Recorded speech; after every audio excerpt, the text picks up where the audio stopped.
So in part one, I roughed in these bowls over here out of some really green black walnut that I got from a neighbor. And all I did was the outside, and I left them to sit for a little bit. And now we're a couple days later. What we're going to do is rough turn the insides of the bowl. So this video is just going to cover my process of doing that. And then at the end, I'll also talk a little bit about how I dry the bowls and how to measure the moisture content and that sort of thing. So stay tuned, I'll show you how it's done. Okay, so the first thing we need to do is get our spur center out of the lathe. And on the last video, what I was talking about when I was describing my process for rough turning bowls is that typically I'll rough turn a bunch of them at once, and I'll do each bowl in its step. And I won't move on to the next step until I have all the bowls I'm going to do ready to move on. So what I mean by that is I will shape up on the bandsaw all of my bowl blanks into rounds. And then I'll move on to the lathe, I'll put on my spur center and my live center, and I'll shape the outside of all the bowls, and I'll put a tenon on all of them before I move on to the inside. That way I don't need to change the setup on my lathe that much, I don't need to change the setup with my tools or anything like that, and it helps me to be really productive if I have a lot of pieces of wood to work with. The tenon is on the underside here. What I'm going to do is clamp this on and bring up my tailstock with the live center just to support the piece initially while I flatten off the face. And then we can move on to taking the tailstock out of the way and slowly hollowing out the inside. Okay, so our tailstock is in, our tool rest is at a little below center. That way when the tool is on here, the tip will be just at about center, which is how we're going to get our best cut. What we're going to do to start is I have the flute of my bowl gouge faced out towards me, and I'm just going to start making a series of pull cuts to flatten this off.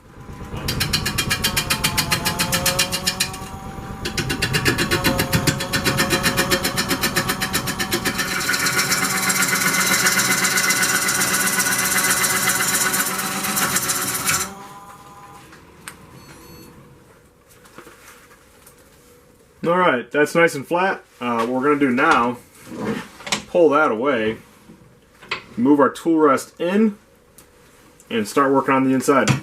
How I start to cut the inside of a bowl is at the very center, and I make push cuts. So this right here, this face, is all side grain. Side grain cuts very easy on its own, especially when you don't have alternating side grain and end grain. So anyways, what we're going to do is start making push cuts here, and the motion is just bring your tool in, open up that cutting edge, and slowly pull the handle towards you. That way you're going to make a nice sweeping arc into the bowl. So again, when we first present the tool to the wood, our flute is going to be very closed off. It's not going to be open. It's going to be very down. If you try to push into the wood this way, your tool is going to skate back. But if you put it in and it's closed off, you're going to start the cut, and then you open it up when the cut's already been made. And then you push your way into the wood. This way your tool doesn't skate away on you. And really you just make a series of cuts like that, and eventually you'll work your way out to the meat of the wood, and that's how you shape a bowl.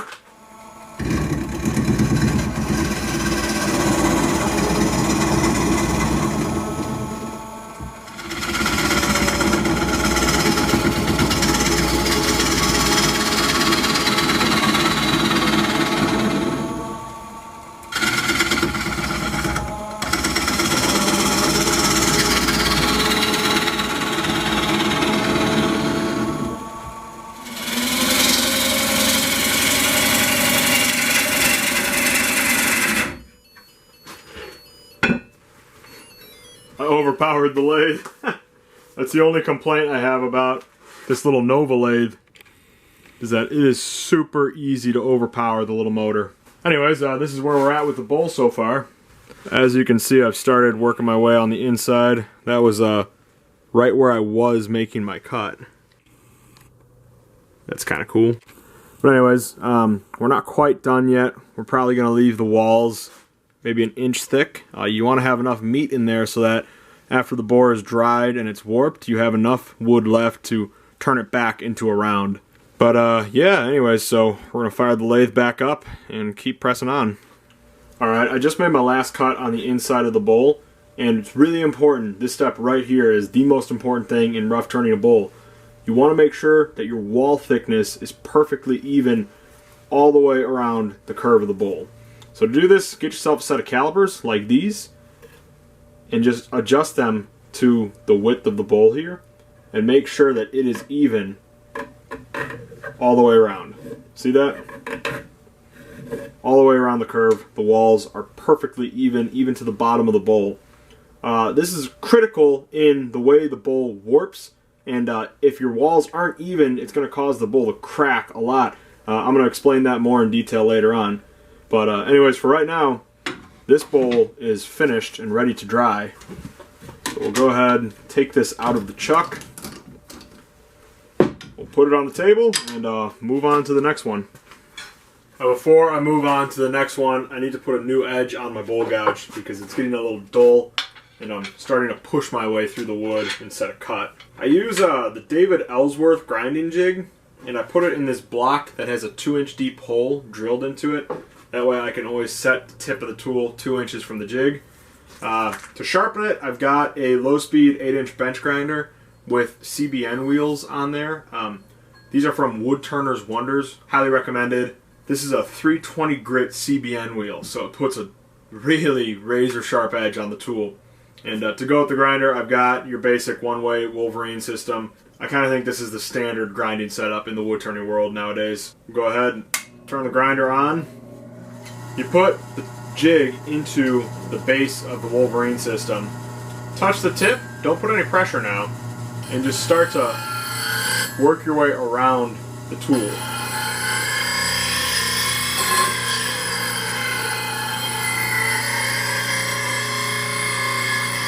Now the jig takes a lot of the skill out of sharpening, and it makes it super repeatable, so you can get the same exact grind every time, but it doesn't take all the thought out of it. You still have a lot of control as to the shape of your tool.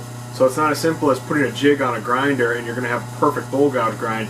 You have to know what you're looking for in the shape of the tool, and you have to know how it's going to affect your cut. So even though you have a jig, it doesn't mean you're going to be getting a correct grind on your tools. You need to learn about how to sharpen them. I do have a video on my channel called Sharpening Wood Turning Tools. It's sort of recent, it's probably within the last year or two. So if you go check that out, that explains your basic set of tools, including a bowl gouge, in great detail with close-up shots so you can see what kind of shapes you need to be putting onto your tools. Something new I've been doing on my bowl gouge is I've always knocked the heel off the bevel just to make a little more room for cutting. But what I've done on one of my bowl gouges is I knock the heel totally off and I round it so that I have little to no bevel on the tip of the tool. This way, hardly any bevel actually rubs the wood when I cut. And if you're working on the inside of a bowl, especially in a really tight curve, this tool is excellent. It really does a nice job of cutting. So all I do is I just freehand that bevel off. And I knock the entire heel all the way off. So if you look at this close up, that's what that grind looks like. It's really just your standard Ellsworth grind, but that entire back heel on the bevel, I just freehand off, and I'm telling you, it makes all the difference in the inside of a bowl.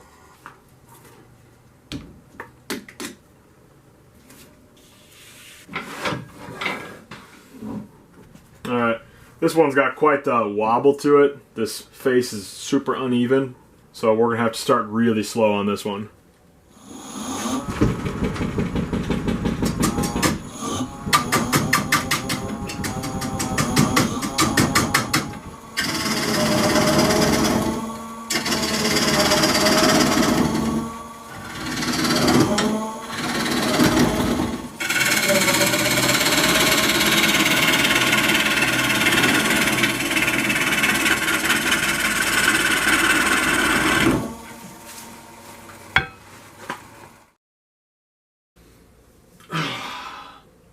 I've done the 3 easy bowls. Now I'm stuck with this last one that I don't know what I was thinking at the time when I turned the outside, but this thing is huge. This piece of wood is giant. It's super deep, and the problem is this is like a crotch section of wood, and there's a huge limb right there on the grain.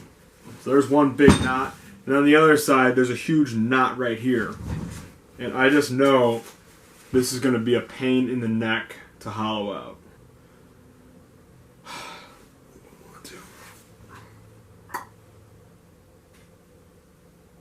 Alright, yep. We're gonna have to put it on the lathe. We're gonna have to get through this. I feel like I would have liked to have a larger tenon on this one. Now that I'm seeing it on the lathe. It's so off balance. Look at that. Oh gosh, this thing is gonna rock my lathe across the room.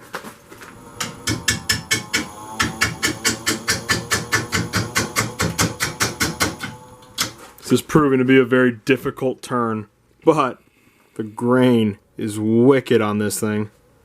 Check that out.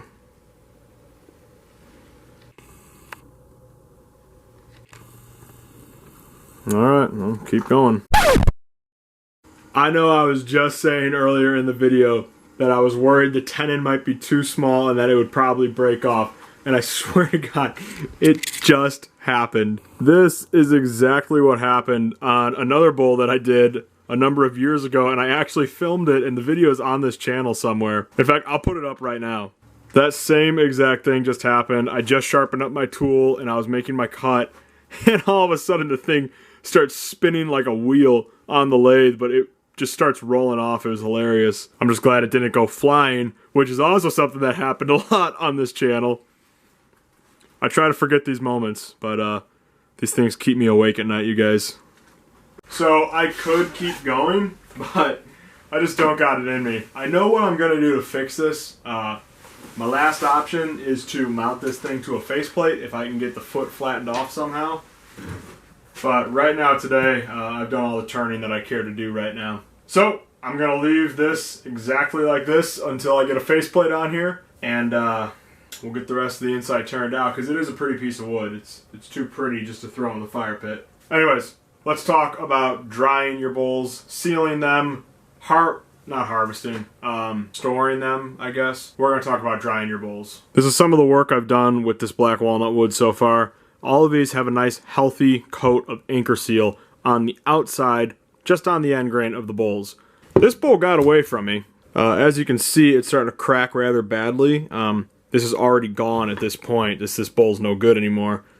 Unless I wanted to cut the crack out and segment in a piece, which I'm not going to mess around with all that. But I'll tell you what happened on this. My walls were not even enough. So before, when we used the caliper to measure the wall thickness, I said it's critical that your walls are perfectly even all the way around.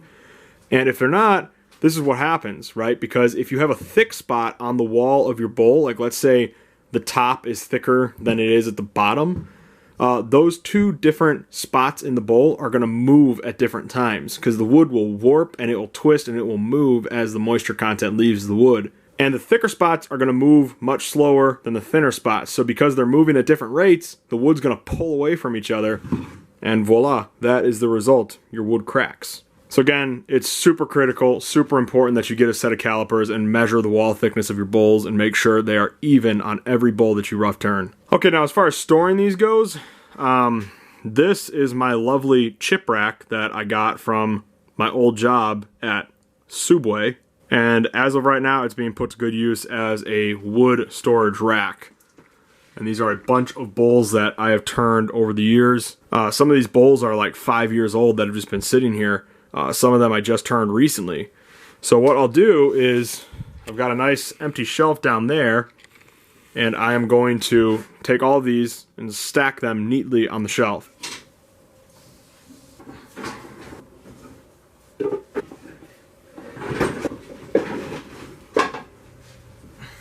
That's it.